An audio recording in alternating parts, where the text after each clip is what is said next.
الحمد لله رب العالمين والصلاة والسلام على رسوله الكريم نبينا محمد وعلى آله وصحبه أجمعين أما بعد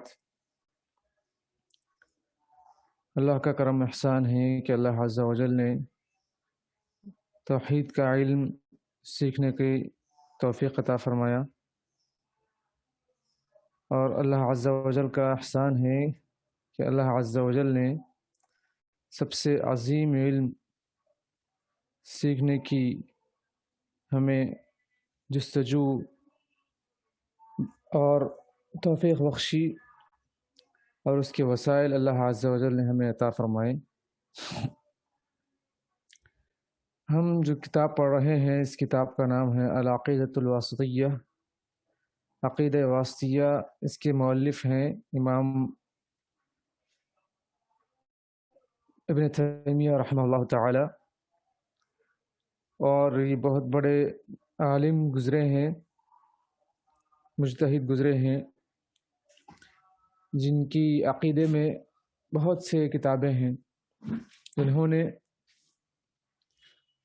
عقیدے میں جو باطل عقائد ہیں ان عقائد کو پڑھ کر اس کا رد کیا اور حقیقت بیان کی۔ اہل سنہ والجماعہ کا جو عقیدہ ہے، جو سلف صالحین کا، اللہ کے نبی علیہ الصلوۃ والسلام، صحابہ کرام، تابعین اعظام وغیرہ کا جو عقیدہ ہے، وہ عقیدے کو بیان فرمایا، اور اس راہ میں جو لوگ گمراہ ہوئے ہیں ان کی گمراہیوں کا ذکر کر کے ان کے جوابات دیے اور لوگوں کو حق کی راہ پر لگانے کی کوشش کی۔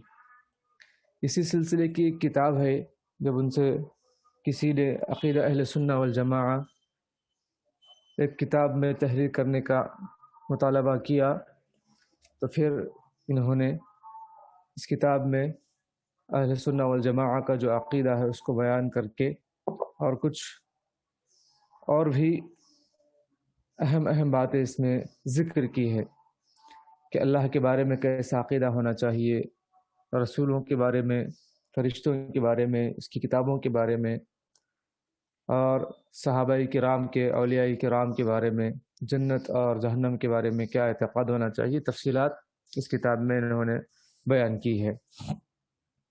تو ہم جو ابتدائی مراحل میں ہیں، اللہ عز و جل پر ایمان لانے کے سلسلے میں کیا عقیدہ ہونا چاہیے، اس کی تفصیل ہم پڑھ رہے ہیں۔ تو اللہ عز و جل کے اوپر ایمان لانے میں ایک تو اس کے رب ہونے پر ایمان لے آنا ہے، اور دوسرے اس کے معبود ہونے پر، الہ واحد ہونے پر ایمان رکھنا ہے، شرک سے بچتے ہوئے اسی کی عبادت کرنا، اور تیسرے اللہ عز و جل کے جو نام ہیں، جو صفات ہیں، ان ناموں کو، ان صفات کو ٹھیک اسی طرح سے تسلیم کرنا اور اسی طرح سے اعتقاد رکھنا جس طرح کے ہمارے نبی علیہ الصلوۃ والسلام کا، صحابہ کرام کا اعتقاد تھا۔ تو اس کے سلسلے میں جو دلائل ہیں ان دلائل کو ذکر کر کے، اور جو اس کے معانی اور مفاہیم ہے، صحیح معنی اور مفاہیم، اس کو بیان کیا ہے۔ تب تک ہم مختلف قسم کی جو اللہ عز و جل کے نام ہیں اور اس کے صفات ہیں اس کو ہم پڑھ چکے ہیں، جیسے کہ ہم یہاں سے شروع کیے اللہ عز و جل کے ناموں کے اور اس کے صفات کے سلسلے میں کہ اللہ عز و جل بلندی پر ہے، ہمیشہ سے ہے، ہمیشہ اللہ عز و جل قائم ہے، اور اللہ عز و جل اکیلا ہے، اس کا کوئی شریک نہیں، اور تمام مخلوق کو احاطہ کیے ہوئے ہے، وہ سنتا ہے اور دیکھتا ہے، وہ اپنے ارادے اور مشیت سے ہر کام کرتا ہے، اور بندوں کو بھی ارادہ اختیار دیا ہے، لیکن وہ سب اللہ عز و جل کے ارادے اور مشیت کے ماتحت ہے۔ اللہ عز و جل محبت کرتا ہے اپنے اولیاء سے، اور اس کی محبت کا اس بات کیا گیا، اور اللہ عز و جل بڑا رحیم و کریم ہے اور بڑا بخشنے والا ہے، اس کی جو صفت ہے اس کا ذکر ہوا۔ اور رب العزت غصہ بھی ہوتا ہے، ناپسند بھی کرتا ہے، کراہت بھی کرتا ہے، اس کی تفصیلات آئیں۔ اور اسی طریقے سے اللہ عز و جل کا چہرہ ہے، ثابت ہے، قرآن و سنت کی دلائل سے بیان کیا گیا۔ اللہ عز و جل کے ہاتھ ہیں جو قرآن اور حدیث میں اس کی تفصیلات موجود ہے، وہ تفصیلات بیان کی گئیں۔ اور اللہ عز و جل کے لیے آنکھیں ہیں، اور دونوں آنکھیں ہیں، اور گزشتہ درس میں عینین کے سلسلے میں اس کے اس بات کے سلسلے میں گفتگو ہوئی۔ اور اللہ عز و جل سمیع اور بصیر ہے، اس کے نام ہے اور اس کی صفات ہے سمع اور بصر، یہ تفصیل گزری۔ اور اس کے ساتھ اللہ عز و جل کی جو اور صفات ہیں، جو صفات منفیہ ہیں، المکر والقید یعنی للہ تعالی علی ما یلیق بہ، یعنی مکر کرنا، چال چلنا، یہ اللہ عز و جل کی جو شان ہے وہ بیان کیا گیا۔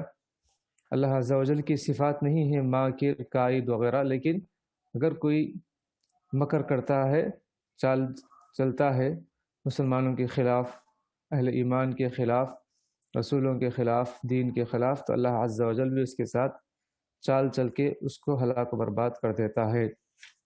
تو مقابلے میں یہ صفت ہے۔ اور اللہ عز و جل کی جو صفت ہم پڑھنے جا رہے ہیں آج، وہ ہے صفت العفو والمغفرت والعزت والقدرت للہ تعالی، کہ اللہ عز و جل کی صفت عفو، صفت قدرت، صفت مغفرت اور رحمت کی صفات کا بیان۔ اس سلسلے میں سوال نمبر 113 ہے۔ اس کا سوال یہ ہے کہ درج ذیل آیات کے معانی آپ کیا سمجھ رہے ہیں؟ یعنی جو نیچے دیے گئے آیات ہیں، جو آنے والے آیات ہیں، اس سے آپ کیا معنی سمجھ رہے ہیں؟ صحیح معنی کیا ہے اس کا، اور آپ کیا سمجھ رہے ہیں؟ تو آیات پہلے پڑھتے ہیں۔ اعوذ باللہ من الشیطان الرجیم، بسم اللہ الرحمن الرحیم۔ ان تبدوا خيرا او تخفوه او تعفوا عن سوء فإن الله كان عفوا قديرا۔ سورہ نساء، سورہ نمبر 4، آیت نمبر 149 میں اللہ عز و جل نے فرمایا، اگر تم کسی نیکی کو علانیہ کرو یا پوشیدہ، یا کسی برائی سے درگزر کرو، پس یقیناً اللہ تعالی پوری معافی کرنے والا اور پوری قدرت والا ہے۔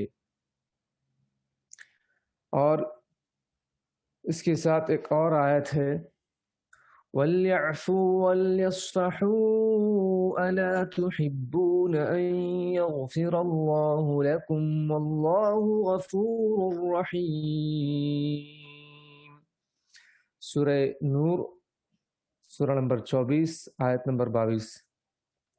ترجمہ یہ ہے، بلکہ معاف کر دینا اور درگزر کر لینا چاہیے۔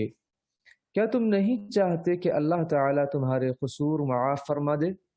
اللہ تعالیٰ گناہوں کو معاف فرمانے والا مہربان ہے۔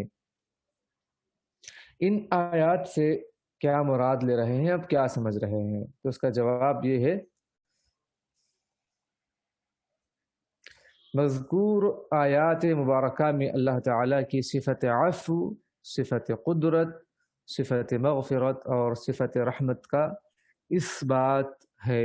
ہم یہ سمجھ رہے ہیں کہ ان آیات میں اللہ تعالیٰ کی ان تمام صفت کا یا صفات کا اس بات کیا جا رہا ہے۔ عفو اللہ تعالیٰ کا نام ہے اور اس کی صفت بھی ہے۔ عفو اللہ تعالیٰ کا نام بھی ہے اور اس کی صفت بھی ہے۔ عفو اس کا معنی یہ ہے کہ جب بندے توبہ کریں اور اس کی جانب رجوع کریں تو وہ اپنے بندوں کی خطاؤں سے درگزر کرنے والا ہے۔ یہ مطلب ہے عفو کا، کہ جب بندے اللہ عز و جل سے معافی مانگے، گناہ کر کے توبہ کرے تو اللہ عز و جل بھی بندوں کو معاف فرمانے والا ہے۔ تو یہ اللہ عز و جل کی ایک صفت ہے، صفت عفو۔ اللہ عز و جل بندوں کے گناہوں کو بخش دیتا ہے، معاف فرما دیتا ہے۔ اور اسی طریقے سے اللہ عز و جل نے سورہ شورى سورہ نمبر 42 آیت نمبر 25 میں فرمایا، اعوذ باللہ من الشیطان الرجیم، بسم اللہ الرحمن الرحیم، وَهُوَ الَّذِي يَقْبَلُ التَّوْبَةَ عَنْ عِبَادِهِ وَيَعْفُو عَنِ السَّيِّئَاتِ، وہی ہے جو اپنے بندوں کی توبہ قبول فرماتا ہے اور گناہوں سے درگزر فرماتا ہے۔ تو یہ اللہ عز و جل کی ذات گرامی ہے۔ یہ لفظ یعنی عفو اور الغفور کا ہم معنی ہے، یعنی یہ لفظ العفو یہ غفور کا ہم معنی ہے۔ غفور یعنی بخشنے والا، بڑا بخشنے والا، البتہ یہ اس سے بلیغ تر ہے، یعنی غفور سے بھی زیادہ اس کے اندر معانی ہے۔ بس یوں سمجھیں کہ غفرا پردہ پوشی کی جگہ عفو مٹانے کی خبر دے رہا ہے، یعنی اللہ عز و جل کا جو کی صفت ہے الغفور، اس کا مطلب وہ گناہوں کو چھپا دیتا ہے، چھپانے والا ہے، اور عفو کا مطلب یہ ہے کہ گناہوں کو مٹا دیتا ہے اور مٹانے والا ہے۔ اسی لیے ہم جو دعا کرتے ہیں، اللہم انک عفو تحب العفو فاعف عنی، اے اللہ بے شک تو عفو ہے، یعنی گناہوں کو مٹانے والا ہے، اور تحب العفو، اور یہ تیری صفت ہے کہ تو گناہوں کو مٹانے کو پسند کرتا ہے، فاعف عنی، لہذا تو مجھے معاف فرما دے، تو میرے گناہوں کو مٹا دے۔ تو یہ عفو کا معنی ہے۔ یہ بات معلوم شدہ ہے کہ مٹانا چھپانے سے بلیغ تر ہے، یعنی بہت، یعنی اس کے اندر معنی زیادہ ہیں۔ تو چونکہ مکمل معافی انتقام لینے اور مواخذہ کرنے کی قدرت کاملہ رکھنے کی بھی غمازی کرتی ہے، یعنی اللہ عز و جل جو معاف کرنے والا ہے، تو اللہ عز و جل انتقام بھی لے سکتا ہے اور پکڑ بھی سکتا ہے، اور اس کی قدرت رکھتے ہوئے اللہ عز و جل ہمیں معاف کر رہا ہے۔ تو یہ معنی اس کے اندر ہے، اسی لیے اللہ تعالیٰ نے اپنے نام العفو کے ساتھ القدیر کو ملا کر یہاں پر بیان فرمایا، جیسے کہ یہ پہلی آیت میں اللہ نے فرمایا فَإِنَّ اللَّهَ كَانَ عَفُوًّا قَدِيرًا، کہ بے شک اللہ عز و جل معاف کرنے والا بھی ہے، گناہوں کو مٹانے والا ہے، اور اس کی قدرت بھی رکھتا تھا کہ بندوں سے انتقام لے۔ تو یہاں پر العفو یعنی المتجاوز عن سیئات عبادہ، بندوں کے سیئات کو مٹا دینے والا، تو اس سے تجاوز کرنے والا۔ اور والغالب ان العفو يكون عن ترک الواجبات، اور یہ جو مٹاتا ہے، گناہوں کو مٹانے والا ہے، تو جو واجب چیزیں ہیں کرنے کی، نماز، روزہ، زکوٰۃ، یا اس کے علاوہ اور بھی دیگر جو واجبات ہم پر عائد ہوتے ہیں، تو ایسے گناہوں کو اللہ عز و جل معاف فرماتے تھے۔ اگر وہ کام نہیں کرتے جو اللہ تعالیٰ نے ہم پر واجب کیا ہے، ہم اللہ سے معافی چاہتے ہیں، تو اللہ تعالیٰ ایسے گناہوں کو معاف فرما دیتا ہے۔ اور کہتے ہیں والمغفرۃ عن فعل المحرمات، اور جو حرام کام کا ارتکاب کرتے ہیں، تو حرام کاموں کو ہمارے حرام کاموں کو، گناہوں کو لوگوں سے چھپا دیتا ہے۔ تو المغفرہ یعنی اللہ عز و جل جو بندے جو گناہ کرتے ہیں تو ان کے گناہوں کو چھپا دیتا ہے، چھپانے والا ہے، یہ اللہ عز و جل کی صفت کا معنی ہے۔ تو ان آیات میں اللہ عز و جل کی صفات کا بیان ہے کہ وہ بندوں کو قدرت رکھتے ہوئے بھی معاف کرتا ہے، جس طرح کہ پہلی آیت مبارکہ میں یہاں پر ہے کہ اللہ عز و جل قدرت رکھتے ہوئے بھی بندوں کو معاف کرتا ہے، اور اگر اس کی درگزر اور عفو والی صفت نہ ہوتی تو زمین کی پشت پر کوئی بھی چلنے پھرنے والا جاندار نہ ہوتا، اگر اللہ عز و جل کی یہ صفت نہ ہو۔ جیسے کہ امام ابن قیم رحمہ اللہ تعالیٰ نے فرمایا وهو العفو فعفوه وسع الورى لولاه غارت الارض بالسكان. اس کا ترجمہ یہ ہے، اور وہ درگزر کرنے والا ہے، اس کی معافی پوری مخلوق پر وسیع ہے، اگر اس کی معافی نہ ہوتی تو زمین سب رہنے والوں کو اپنے اندر دھسا لیتی۔ اللہ اللہ، یہ اللہ عز و جل کتنا معاف کرتا ہے۔ ہم بے شمار اور بے انتہا اور بغیر اللہ کا خوف کیے ہوئے گناہ کرتے جاتے ہیں، اس کے باوجود بھی اللہ عز و جل ہمارے گناہوں کو یا تو مٹا دیتا ہے یا چھپا لیتا ہے، معاف فرما دیتا ہے۔ کتنا رحیم و کریم، کتنا عفو ہے اللہ عز و جل۔ اگر اس کی صفت نہ ہوتی تو زمین اپنے اندر مخلوقات کو دھسا لیتی اور کوئی زمین پر چلنے پھرنے والا نہیں دکھائی دیتا۔ اللہ عز و جل کے اسماء الحسنی میں سے القدیر بھی ہے، ایک اسم ہے جسے کوئی بھی عاجز نہیں بنا سکتا۔ قدیر یعنی قدرت رکھنے والا ہے، ایسی قدرت رکھنے والا ہے کہ جسے کوئی بھی عاجز نہیں کر سکتا۔ مثال کے طور پر اگر کوئی شخص ہے، کوئی پہلوان ہے، مشہور ہے، تو ہو سکتا ہے کہ اس کے مقابلے میں دنیا میں کوئی اور شخص بھی ہو جو اس کو پچھاڑ دینے والا ہو، اس کی پہلوانی کو ختم کرنے والا یا کم کرنے والا ہو، اور اس سے اوپر اس کی قدرت اور طاقت ہو سکتا ہے دنیا میں۔ لیکن اللہ عز و جل کہ ایسا قدیر ہے کہ اسے کوئی بھی جھکا نہیں سکتا، عاجز نہیں کر سکتا اور عاجز نہیں بنا سکتا۔ اس آیت مبارکہ میں معاف کرنے اور مکارم اخلاق کو اپنانے کی ترغیب دلائی گئی ہے۔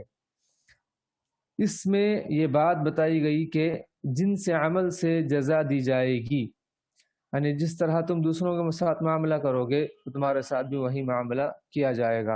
اور اس میں اللہ تعالیٰ کا اپنے بندوں پر لطف و کرم اور اس کے حکم کا اس بات ہے کہ اللہ عز و جل بندوں کے ساتھ بڑا ہی رحم و کرم کرتا ہے، بڑا ہی پیار کرتا ہے، اور جو ہے اللہ عز و جل بندوں کے ساتھ بڑی مہربانی کرتا ہے۔ جبکہ وہ بندے اپنی جانوں پر ظلم کریں، بندے کے افعال کا بھی اس بات ہے یہاں آیت میں کہ حقیقت میں وہی اپنے کاموں کا فاعل ہے۔ اب یہاں پر ایک مسئلہ ہے کہ انسان جو کام کر رہا ہے وہ کام کا وہی خالق ہے یا اللہ عز و جل ہی خالق ہے؟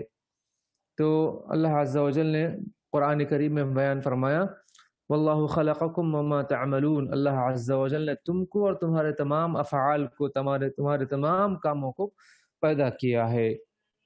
تو یہاں صحیح مسئلہ یہی ہے، لیکن کچھ لوگ ایسے بھی ہیں جو یہ عقیدہ رکھتے ہیں کہ نہیں، اللہ عز و جل بندوں کے افعال کا خالق نہیں ہے، بلکہ بندے خالق ہیں، اور جب کام ہوتا ہے تو اللہ تعالیٰ کو اس کا علم ہوتا ہے۔ تو یہ اللہ عز و جل کی شان میں گستاخی ہے اور یہ بہت ہی بدترین عقیدہ ہے۔ تو یہاں پر بندے کا فعل کا بھی اس بات ہو رہا ہے کہ حقیقت میں وہی اپنے کاموں کا کرنے والا ہے۔ اس آیت مبارکہ میں جبریہ فرقے کی تردید ہو رہی ہے، جو یہ گمان اور خیال رکھتے ہیں کہ بندے کا کوئی فعل نہیں، بس اس فعل کی بندے کی طرف نسبت مجازی ہے۔ یہ لوگ کہتے ہیں کہ بندے جو کام کر رہے ہیں بس وہ ان کی طرف نسبت مجازی ہے، حقیقی نہیں ہے۔ لیکن ایسے جو جبریہ فرقے پر تردید کی جا رہی ہے اس آیت کریمہ میں، بلکہ تم معاف کرو، تم رحم کرو، اور کیا تم نہیں چاہتے کہ اللہ تعالیٰ تمہارے گناہوں کو بخش دے؟ تو یہاں پر ان لوگوں کی تردید کی جا رہی ہے۔ آیت مبارکہ کے اختتام میں مذکورہ دونوں صفات سے اس جانب اشارہ کیا جا رہا ہے کہ اللہ تعالیٰ کا ہر نام مذکورہ بات کے مناسب استعمال ہوتا ہے، جیسے کہ ان تبدو خیرا او تخفوه او تعفو عن سوء فإن الله كان عفوا قديرا، اور اسی طرح وَلْيَعْفُوا وَلْيَصْفَحُوا أَلَا تُحِبُّونَ أَن يَغْفِرَ اللَّهُ لَكُمْ وَاللَّهُ غَفُورٌ رَحِيمٌ۔ تو اس سے معلوم ہو رہا ہے کہ اللہ تعالیٰ کے جو اسماء ہیں، جو صفات ہیں، کہ ہر نام مذکورہ بات کے مناسب استعمال ہوتا ہے۔ پہلے اللہ تعالیٰ نے کیا کہا؟ تم جو کچھ بھی کام کرو، چھپا کر کرو، ظاہر کر کے کرو، یا کسی کو اس کے گناہوں کو، اس کی برائی کو درگزر کر دو، تو اللہ تعالیٰ بھی تمہارے گناہوں کو درگزر کرنے والا ہے قدرت رکھتے ہوئے بھی، تو تمہیں بھی چاہیے کہ تم قدرت رکھتے ہوئے بھی لوگوں کو معاف کرو۔ تو یہاں اللہ عز و جل نے فرمایا معاف کرنا چاہیے، درگزر سے کام لینا چاہیے۔ کیا تم نہیں چاہتے کہ اللہ تعالیٰ تمہارے گناہوں کو بخش دے اور تمہیں معاف فرما دے؟ یہ آیت دراصل ابو بکر صدیق رضی اللہ عنہ کے بارے میں نازل ہوئی تھی کہ مصطح بن اثاثر یا اساثر رضی اللہ عنہ، جب وہ ان کے خلیرے بھائی تھے، جب انہوں نے ان کی بیٹی حضرت فاطمہ رضی اللہ عنہ کے بارے میں جو الزام عائد کیا گیا تھا منافقین کی طرف سے کہ نعوذ باللہ اس طرح انہوں نے غلط کام کیا ایک صحابی سے، تو نعوذ باللہ من ذالک ان پر جو الزام عائد کیا گیا تھا، تو ایسے منافقین کے الزام کو آگے بڑھانے میں، پھیلانے میں، اس کو یقین کر کے لوگوں میں مشہور کرنے میں یہ بھی ایک صحابی تھے جو ان سے غلطی ہو گئی تھی۔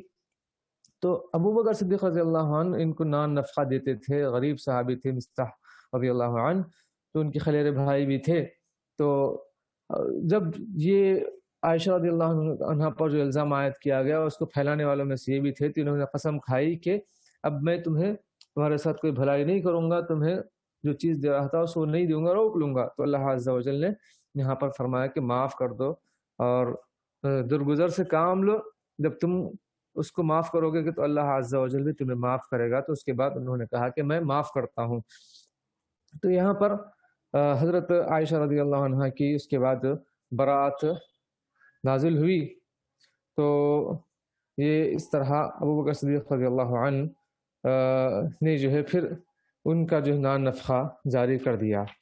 یہاں یہی بات بتائی گئی کہ قدرت رکھتے ہوئے معاف کرنا بہت بڑی جو ہے دولت ہے اور بہت اہم صفت ہے، اور اللہ عز و جل بھی اپنے بندوں کو قدرت رکھتے ہوئے بھی معاف کرتا ہے اور رحم کرتا ہے۔ یہاں ان آیات مبارکہ میں یہ بھی ثابت ہو رہا ہے کہ اللہ تعالیٰ کے ایسے اسماء، ایسے اوصاف اور معانی سے مشتق ہے، نکلے ہوئے ہیں جن کے ساتھ اس کی ذات قائم ہے، لہٰذا یہ اسماء بھی ہیں اور صفات بھی ہیں، اسی لیے یہ تمام حسنہ ہیں، لہٰذا ان سے بڑھ کر نہ ہی کوئی نام اشرف ہے اور نہ ہی احسن ہے۔ تو اللہ تعالیٰ کے جو نام ہیں بہت ہی زیادہ اچھے ہیں اور بہت ہی زیادہ اشرف ہیں اور حسنہ ہیں، سب سے اچھے نام ہیں اللہ تعالیٰ کے نام بھی اور ان کی صفات، اللہ کی صفات بھی۔ العفو، اس کے اندر جو ہے تشدید ہے آخر میں واو پر، کیونکہ دو واو ہے یہاں پر، العفو، عفون، جیسے اللہم انکا عفو تحب العفو فاعف عنی، تو عفون تو معاف کرنا، یعنی واجبات چھوٹ رہے ہیں بندوں سے تو ان کو معاف کرنے والا اور مٹا دینے والا گناہوں کو، اور مواخذہ کرنے کو چھوڑنے والا چیز جو ہے اللہ تعالیٰ کی صفت ہے۔ العفو یہ کب کامل ہوتا ہے؟ یعنی جب معاف کرنا، جب کہ قدرت رکھتے ہوئے بھی معاف کر دے۔ جیسے کہ کوئی پہلوان ہے، کوئی کمزور، اس پر کچھ یعنی بد کلامی کرتا ہے اس کے ساتھ اور پہلوان کو غصہ آتا ہے، لیکن وہ اس کا انتقام لے بھی سکتا ہے، لیکن اس کے باوجود بھی وہ قدرت رکھتے ہوئے بھی معاف کرتا ہے، تو یہ قابل تعریف ہے۔ تو یہی جو ہے یہاں پر جو ہے بتایا گیا ہے کہ اللہ عز و جل قدرت رکھتے ہوئے بھی معاف کرتا ہے۔ تو یہاں ایک اور اہم بات یہ ہے کہ معاف کرنا وهو التجاوز عن العقوبة فإذا أساء إليك إنسان فعفوت عنه فإن الله يعلم ذلك، یعنی او تعفو عن سوء، یعنی مطلب تم کسی کو سزا دینے سے تم رک جاؤ، جب تمہارے ساتھ کوئی انسان برا سلوک کرے تم معاف کر دو، تو اللہ تعالیٰ اس کو جانتا ہے۔ تو یہاں پر معاف کرنا، کن کو معاف کرنا چاہیے، کن کو معاف نہیں کرنا چاہیے، کچھ شرائط ہیں اس کے۔ کب انسان کسی کو معاف کرتا ہے تو اس کی تعریف کی جائے گی، اور کب جو ہے وہ قابل مذمت والا عمل ہوگا۔ تو بتایا جا رہا ہے کہ یہاں پر 3 اہم باتیں، کہ جب کوئی کسی کو معاف کر دیتا ہے اصلاح کی خاطر، تو پھر جو ہے یہ بہت ہی اہم ہے کہ لیکن العفو یشترط للثناء على فاعل يكون مقرونا بالاصلاح، جب اصلاح کی خاطر کسی کو معاف کرتا ہے، جیسے کہ اللہ نے فرمایا فمن عفا واصلح فاجره على اللہ، جو معاف کر کے اپنی اصلاح کر لے تو اس کا اجر اللہ پر ہے.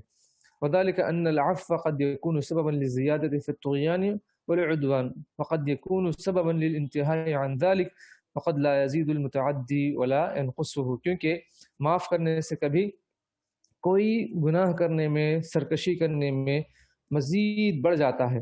جیسے کہ بہت سے ایسے لوگ ہوتے ہیں جو پہلے سے مجرم ہوتے ہیں، اور ایسے مجرموں کو اگر معاف کر دے تو پھر جو ہے اس سے ان کی ہمت اور بڑھ جاتی ہے، اور ایسے لوگوں کو معاف کرنا جرم ہے، قابل تعریف نہیں ہے بلکہ قابل مذمت ہے. تو یہاں پر جیسے کہ بہت سے لوگ چوریاں کرتے ہیں، ڈکیتی کرتے ہیں، زنا کا ارتکاب کرتے ہیں، بڑے بڑے لوگ ہوتے ہیں اور کسی کی جائیداد کو ہڑپ کرنے والے ہوتے ہیں، بڑے سیاستدان بھی ہوتے ہیں اس کے اندر، اور بڑے بڑے عہدیدار بھی ہوتے ہیں، اور بڑے گھرانے کے لوگ ہوتے ہیں. اور جب ان کے معاملات جب کورٹ کچہری میں پہنچتے ہیں تو یا پھر جو ہے پولیس اسٹیشن وغیرہ میں جاتے ہیں تو وہاں پر لوگ پیسے دے کر چھڑا لیتے ہیں، اور وہاں کے جو ذمہ دار ہے، جو اس عہدے پر قائم ہیں، وہ لوگ ایسے لوگوں کو معاف کر دیتے ہیں. تو ان کو معاف کرنے سے ان کی تعریف نہیں کی جائے گی بلکہ مذمت کی جائے گی، چونکہ ان کے معاف کرنے سے ان کے اس جرم میں ان کو مزید کرنے کا حوصلہ مل رہا ہے، ان کے جرم کو بڑھاوا دینے میں ہم ساتھ دے رہے ہیں. تو لہٰذا ایسے لوگوں کو نہیں معاف کرنا چاہیے بلکہ ان کے جرم کے مطابق ان کو سزا دی جائے، تو پھر اس کی وجہ سے دوسرے لوگ گناہوں سے بچ جائیں گے. جیسے کہ آپ جانتے ہیں اسلام میں اگر کوئی اس طرح کا گناہ کرتا ہے، جیسے کوئی چوری کر لے یا زنا کر لے یا قتل کر دے جان بوجھ کر، تو اس کا قصاص اسلام میں ہے کہ اس کا ہاتھ کاٹ دیا جائے اگر چوری کر رہا ہے. زانی ہے اور جو ہے شادی شدہ ہے تو اس کو پتھر مار کر رجم کر دیا جائے، اور رجم کر کے اس کو ہلاک کر دیا جائے. اور اگر وہ غیر شادی شدہ ہے تو پھر اس پر کوڑے برسائے جائیں. تو یہ اسلام میں اس کا حکم ہے. اور اگر اسی طرح کوئی جان بوجھ کر اور بغیر کسی جرم کے کسی کو قتل کر دیتا ہے تو اس کے بدلے میں اس کو قتل کیا جائے. اگر اس طرح یہ چیزیں ہمارے جو ذمہ داران ایسے شریعت کے احکامات پر عمل کریں، اس کو نافذ کریں، تو دوسرے لوگ گناہ کرنے سے رک جائیں گے، گناہ کرنے سے بچ جائیں گے. لیکن ایسا نہیں ہوتا ہے، شریعت پر عمل نہیں ہوتا ہے، اس کی وجہ سے جرائم میں مزید اضافہ ہو رہا ہے، گناہوں میں مزید اضافہ ہو رہا ہے. اور کبھی کبھار کسی کو معاف کرنے سے وہ شخص گناہوں سے بچ جاتا ہے، گناہ کو بالکل ہی چھوڑ دیتا ہے. ایسا بھی ہو سکتا ہے چونکہ وہ شخص ایک مرتبہ گناہ کیا اور بڑا شرمندہ ہے، اگر اس کو معاف کر دے تو دوبارہ وہ گناہ نہیں کرنے پر اس نے وہ وعدہ کر لیتا ہے. تو یہ بہت ہی جو ہے قابل تعریف ہے. ایسے لوگوں کو معاف کرنا واجب بھی ہے. اور کبھی کبھار کسی کو معاف کرنے سے نہ گناہ میں اضافہ ہوتا ہے نہ گناہوں میں کمی ہوتی ہے، تو یہ افضل ہے. ایسے لوگوں کو معاف کر دے. کوئی گناہ کرتا ہے اور ہم معاف کر دے تو وہ گناہ کرتا بھی آگے نہیں کرے گا، اور نہ پھر جو ہے گناہ کرنے میں کوئی کمی آئے گی. بہرحال اس ایسے شخص کو معاف کر دینا ہی زیادہ افضل ہے. اللہ نے فرمایا وَأَن تَعْفُوا أَقْرَبُ لِلتَّقْوَىٰ، تم معاف کر دو، یہ تقویٰ کے زیادہ قریب ہے. اور اللہ نے یہاں یہی فرمایا او تعفو عن سوء فإن اللہ کان عفوا قدیرا، یعنی اگر تم برائی کو، کسی کی برائی، کسی کی جو ہے نادانی، کسی کی جو ہے عصا کو معاف کر دو گے تو اللہ تعالیٰ تمہیں معاف کر دے گا. اور چونکہ اللہ عز و جل خود معاف کرنے والا ہے اور قدرت رکھنے والا ہے، انتقام کے باوجود بھی اللہ عز و جل قدرت رکھنے والا ہے. تو اس طرح ہمیں یہ بیان کیا گیا کہ اللہ عز و جل کی یہ اسماء ہیں جو صفت پر مشتمل ہیں. تو العفو اور القدیر یہ اللہ تعالیٰ کی اسماء ہیں. العفو اسمہ عفو، العفو یہ اللہ تعالیٰ کا اسم ہے، نام ہے، اور العفو یہ اللہ تعالیٰ کی صفت ہے. اسمہ عفو بالواو پر ضمے کے ساتھ پیش کے ساتھ عفون، یہ اللہ تعالیٰ کا نام ہے، اور صفت کیا ہے؟ عفون. عفون یہ فا کے تخفیف کے ساتھ، فا پر ضمہ کے بغیر صرف جو ہے جزم کے ساتھ عفون، یہ جو ہے اللہ تعالیٰ کی صفت ہے. عفون یجب العفو، عفون یجب یحب العفو. اللہ تعالیٰ چونکہ اس کا نام خود عفو ہے تو وہ معاف کرنے کو پسند کرتا ہے. العفو معاف کرنا. تو اللہ تعالیٰ بندوں سے بھی چاہتا ہے کہ وہ ایک دوسرے کے گناہوں کو معاف کرے اور ایک دوسرے پر رحم کرے. تو وَلْيَعْفُوا وَلْيَصْفَحُوا، یہ صفت عفو کا یہاں پر جو ہے بیان ہوا ہے، اور اس کے بعد صفت عزت کا بیان ہے. صفت عفو، صفت رحمت اور صفت مغفرت کا یہاں پر بیان ہوا ہے، اور ایک ہے صفت عزت. صفت عزت کے سلسلے میں ایک آیت آ رہی ہے. اعوذ باللہ من الشیطان الرجیم، بسم اللہ الرحمن الرحیم. وَلِلَّهِ الْعِزَّةُ وَلِرَسُولِهِ وَلِلْمُؤْمِنِينَ، کہ سورہ منافقون کی ایک آیت ہے، سنو عزت تو صرف اللہ تعالیٰ کے لیے اور اس کے رسول کے لیے اور ایمان والوں کے لیے ہے. یہاں پر اصل عزت اللہ کے لیے، اللہ کے رسول کے لیے اور ایمان والوں کے لیے ہے. اور ایک آیت ہے اللہ تعالیٰ کی صفت عزت کے سلسلے میں، فَبِعِزَّتِكَ لَأُغْوِيَنَّهُمْ أَجْمَعِينَ، سورہ صاد آیت نمبر 65. تیری عزت کی قسم میں ان سب کو یقیناً بہکا دوں گا. شیطان اللہ تعالیٰ کی عزت کی قسم کھاتے ہوئے یہ کہہ رہا ہے کہ میں سب کو بہکاؤں گا، مگر جو بندے مخلص ہیں اللہ تعالیٰ کے وہ بچ جائیں گے. اور اسی طرح سورہ یونس آیت نمبر 65 میں اللہ نے فرمایا، ان العزت للہ جمیعا هو السمیع العلیم، تمام تر غلبہ اللہ ہی کے لیے ہے، وہی سنتا جانتا ہے. اس کے ساتھ ساتھ عزت کی اقسام بھی یہاں پر ذکر کریں. تو یہ سوال تھا کہ عزت کے سلسلے میں کہ عزت کا ان آیات کا کیا معنی ہے، درج ذیل آیت کریمات سے آپ کیا سمجھ رہے ہیں اور اس کے اقسام کیا ہیں عزت کے، یہ سب بیان کریں. تو سوال نمبر 114 میں اس کا جواب یہ ہے کہ مذکور آیات اللہ تعالیٰ کی صفت عزت کے ثبوت پر مشتمل ہیں، اور یہ اللہ تعالیٰ کی ان ذاتی صفات میں سے ہے جو اس سے الگ نہیں ہوتی. اس کی 3 اقسام ہیں. اللہ عز و جل کی ذاتی نام ہے، ذاتی صفت ہے، اور اس کی 3 اقسام ہیں. نمبر 1 عزت القوہ، اس پر اللہ تعالیٰ کے اسماء القوی اور المتین دلالت کر رہے ہیں، یعنی اللہ عز و جل یہ قوت والا ہے. عزت الامتناع، یقیناً وہ غنی اور بے نیاز ہے، لوگوں میں یہ ہمت نہیں کہ اس کو نقصان پہنچا سکے اور نہ ہی اسے نفع دے سکے. تو عزت اللہ تعالیٰ ہی کے لیے ہے، اور اللہ عز و جل کو کوئی نقصان پہنچانے والا نہیں ہے، اور اس سے بڑا طاقتور بھی کوئی نہیں ہے. اور عزت القہر، یعنی پوری کائنات پر غلبہ اور نگرانی کی قوت والا. امام ابن قیم رحمہ اللہ تعالیٰ نے النونیہ میں ارشاد فرمایا، وَهُوَ الْعَزِيزُ فَلَنْ يُرَامَ جَنَابُهُ أَنَّ يُرَامُ جَنَابُ ذُو السُّلْطَانِ، وہ ایسا عزیز یعنی قوت و غلبے والا ہے کہ اس کی ذات جناب کا قصد بھی نہیں کیا جا سکتا، یعنی کوئی اس کو نقصان نہیں پہنچا سکتا. سلطنت والی جناب و سرکار کی قصد کیا بھی کیسے کا قصد کیا بھی کیسے جا سکتا ہے، یعنی اللہ تعالیٰ کی جو قدرت ہے، جو اللہ عز و جل ہے، اس کا کوئی ارادہ بھی کیا کر سکتا ہے کہ اس سے مقابلہ کریں. وَهُوَ الْعَزِيزُ الْقَاهِرُ الْغَلَّابُ لَمْ لِغَلْبِهِ شَيْءٌ هَذِهِ صِفَتَانِ، وہ ایسا عزیز، قاہر اور زبردست غلبے والا ہے، کوئی بھی اس پر غالب نہیں آ سکا. تو یہ دونوں اس کی صفتیں بن گئیں، اللہ عز و جل کی صفت عزیز اور عزہ. وَهُوَ الْعَزِيزُ بِقُوَّةٍ هِيَ وَصْفُهُ فِالْعِزُّ حِينَئِذٍ ثَلَاثُ مَكَانِ، تو قوت کے ساتھ بھی عزیز ہے، یہ بھی اس کی صفت ہے. تو اس طرح عزت کے 3 معانی پورے ہوئے۔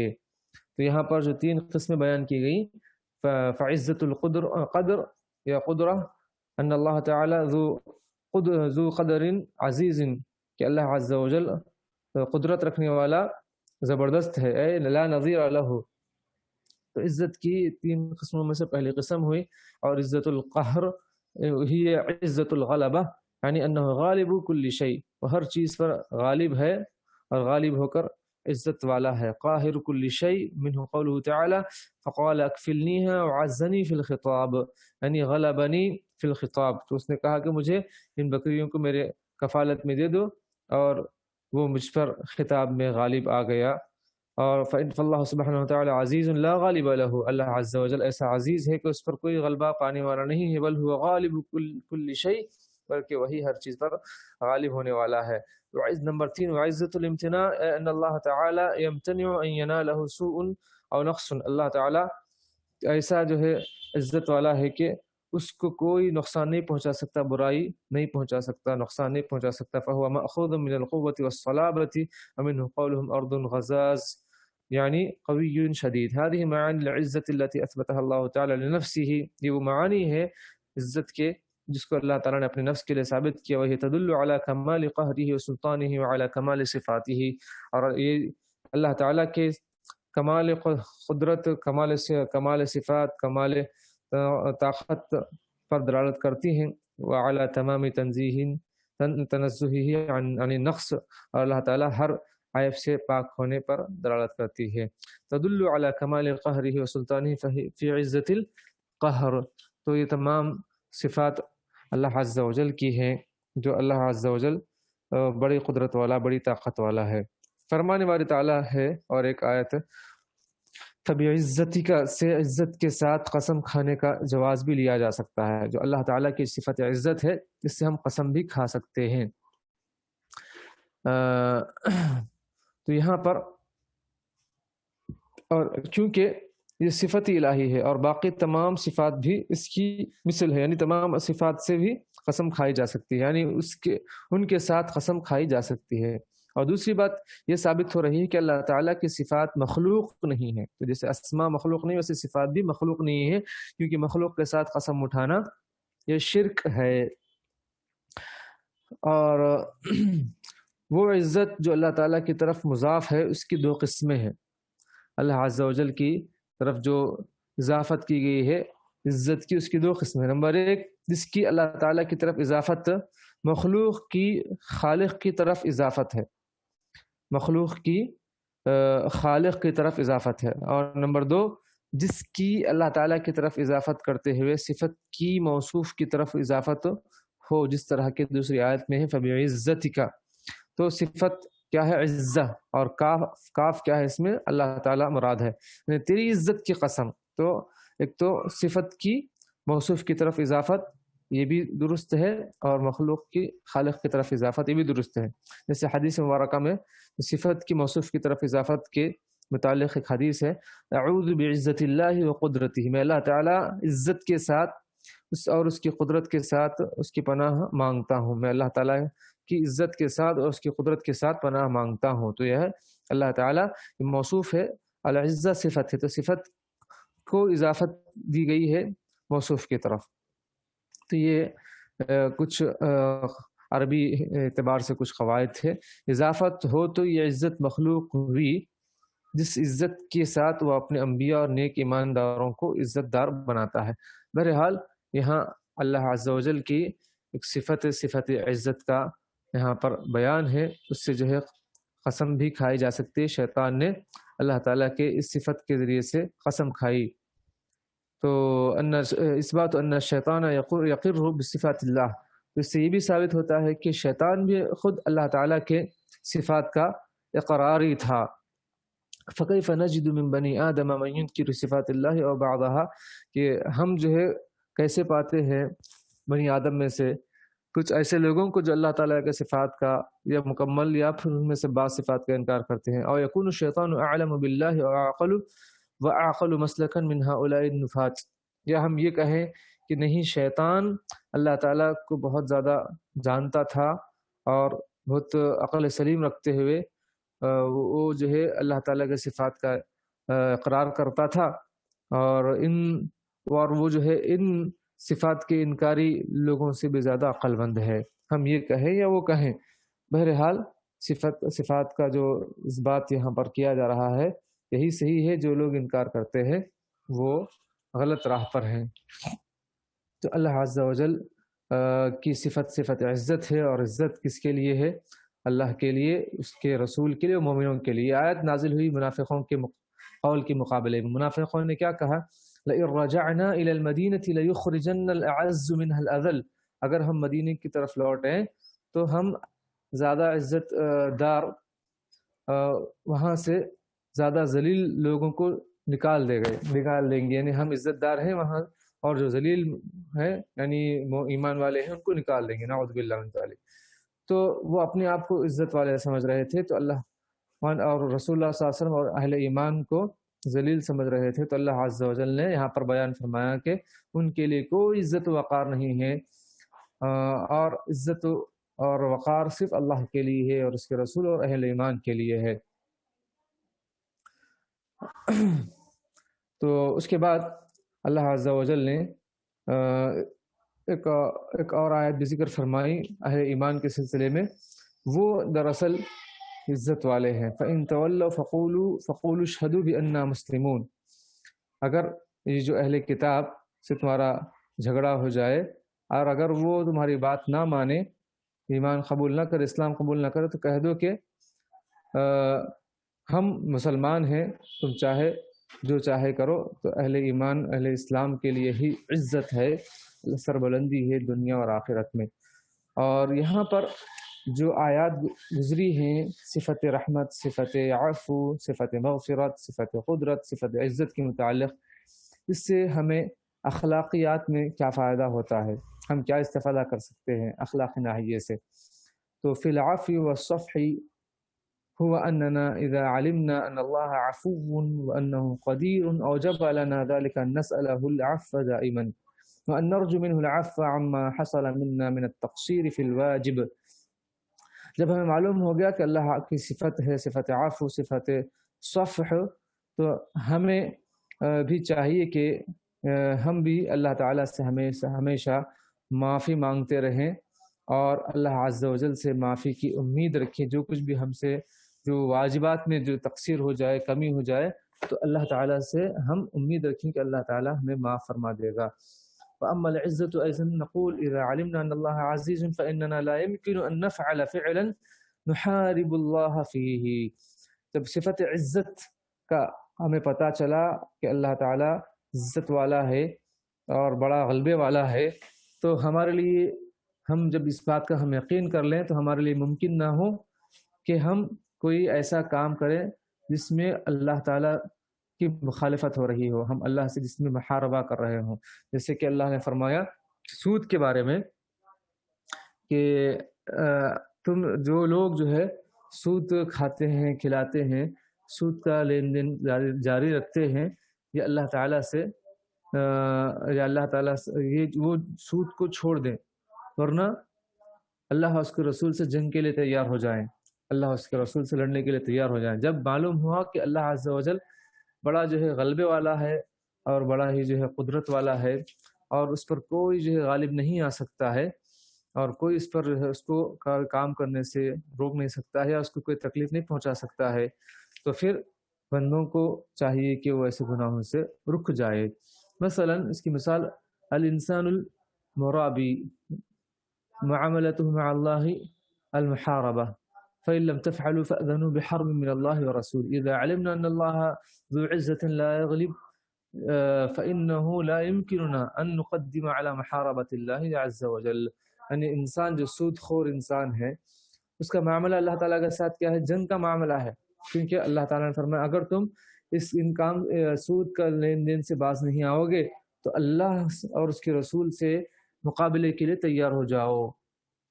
تو جب ہم کو معلوم ہے کہ اللہ عز و جل ایسا عزت والا ہے کہ اس پر کوئی غالب نہیں آ سکتا، کوئی تکلیف اس کو نہیں پہنچا سکتا، تو ہمارے لیے ممکن ہی نہیں ہے کہ ہم اللہ اس کے رسول سے جنگ کرنے پر آمادہ ہو جائیں۔ اللہ اس کے رسول سے جنگ کرنے پر تیار ہو جائیں۔ اور اسی طریقے سے اس کی مثال قطع الطریق محاربہ، یعنی راستے کو روک دینا، لوگوں کے راستے کو، عام شاہراہ کو روکنا، لوگوں کو پریشان کرنا، یہ بھی ایک محاربہ ہے، اللہ اس کے رسول سے جنگ ہے۔ تو اس کے بدلے میں اللہ نے کیا فرمایا؟ انما جزاء الذین یحاربون اللہ ورسولہ ويسعون في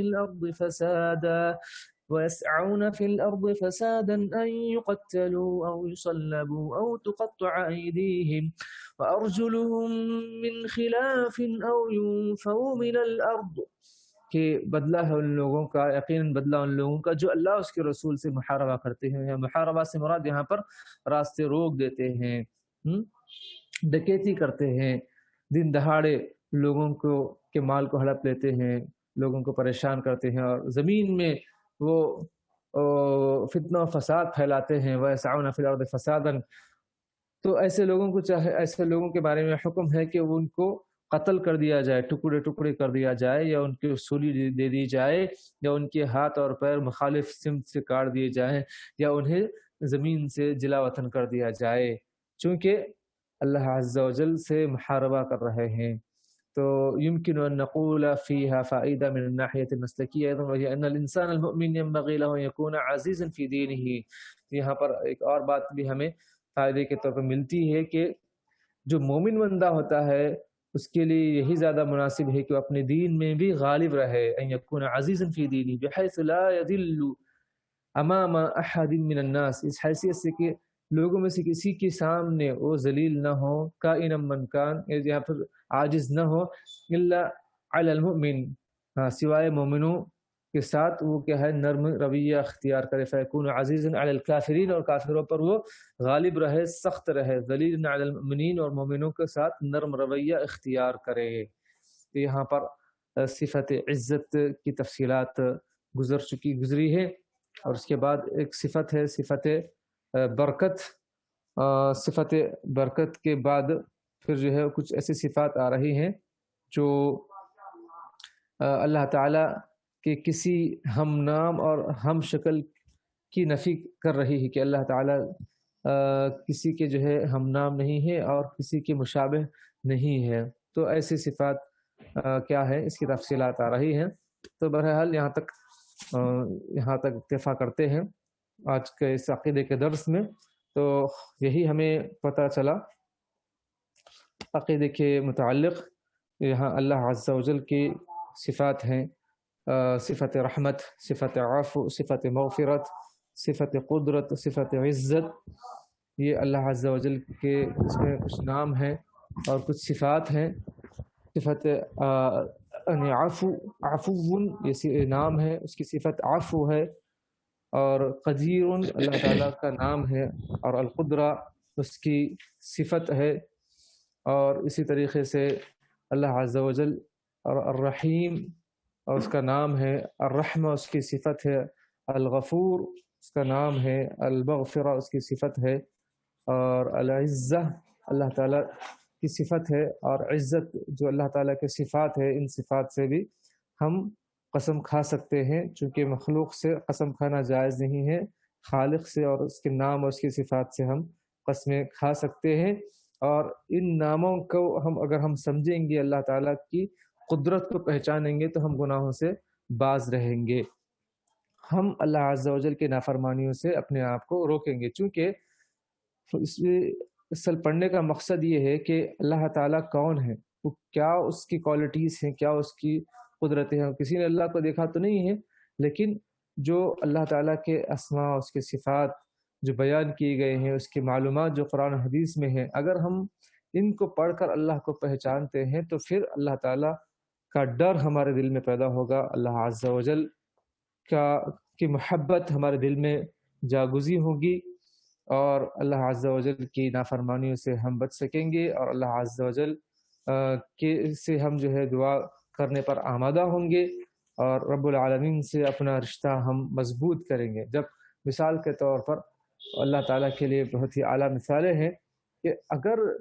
کوئی بندہ ہے اور وہ بہت ہی بڑا انسان ہے، لیکن جو ہے ایک عام آدمی اس کو نہیں پہچانا کہ یہ یعنی بڑے عہدیدار ہے، مالدار ہے، ذمہ دار ہے، تو نہیں پہچانے گا تو اس کے ساتھ بدسلوکی کرے گا، گالی گلوچ بھی کرے گا، کوئی معاملہ اگر اس طرح ہو جائے، اور جو ہے اس کی عزت نہیں کرے گا۔ لیکن اگر بتا دیا جائے کہ یہ بہت بڑا مالدار انسان ہے، یا پھر بتا دیا جائے کہ اس علاقے کا بہت بڑا ذمہ دار شخص ہے، اس کو بتا دیا جائے کہ یہاں کا جو ہے یہ عہدیدار ہے، اس کے ہاتھ میں سب کچھ ہے، تو جب انسان کو علم ہو جائے اس کی طاقت، اس کی قدرت، اس کے پاور کا، تو پھر جب وہ سامنے والا جاہل انسان الرٹ ہو جاتا ہے اور بالکل چوکنا ہو جاتا ہے اور اس کی سامنے جھک جاتا ہے، عاجزی انکساری کرتا ہے، معافیا مانگتا ہے۔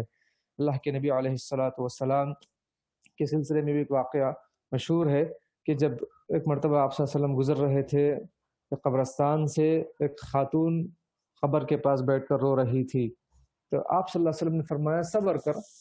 تو اس نے کہا کہ جو ہے تمہیں کیا پتہ ہے کہ میرے ساتھ کیا گزری ہے، میرے بچے کا انتقال ہو گیا ہے، میں اپنے بچے کے جو انتقال پر رو رہی ہوں، تم کون ہوتے ہو اس طرح مجھے روکنے والے؟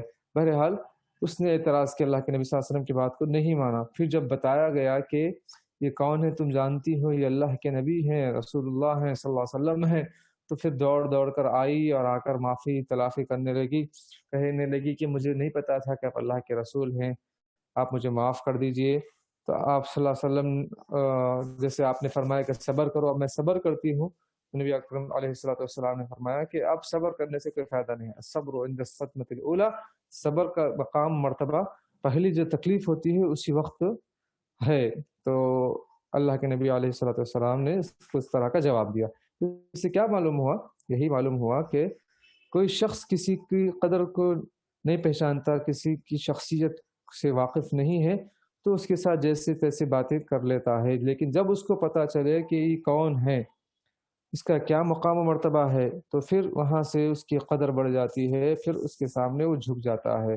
اللہ عز و جل کو ہم اگر نہیں پہچانے تو پھر وہ شرک میں، بدعات، خرافات میں، کفر میں اور طرح طرح کے نافرمانیوں میں ملوث رہیں گے۔ لیکن اگر ہم اللہ کو پہچانیں تو پھر وہاں سے ہمارے دل میں اللہ کی محبت پیدا ہوگی، اللہ کا مقام و مرتبہ پیدا ہوگا، اور یہ تعویذوں میں، پلیتوں میں اور گنڈوں میں اور بیجا رسوم و رواج میں اور کبیرہ گناہوں میں ہم پڑھنے سے اپنے آپ کو بچائیں گے، اللہ کے سامنے نہیں جھکیں گے، کسی اور کے سامنے اپنا سر نہیں جھکائیں گے۔ تو یہ اللہ عز و جل کے اسماء و صفات کو پڑھنے کا فائدہ ہے۔ اب آئیے یہاں تک گفتگو ہوئی ہماری عقیدے کے متعلق، اگر کچھ سوال ہے تو ایک آدھ منٹ میں ہم لے کر جو ہے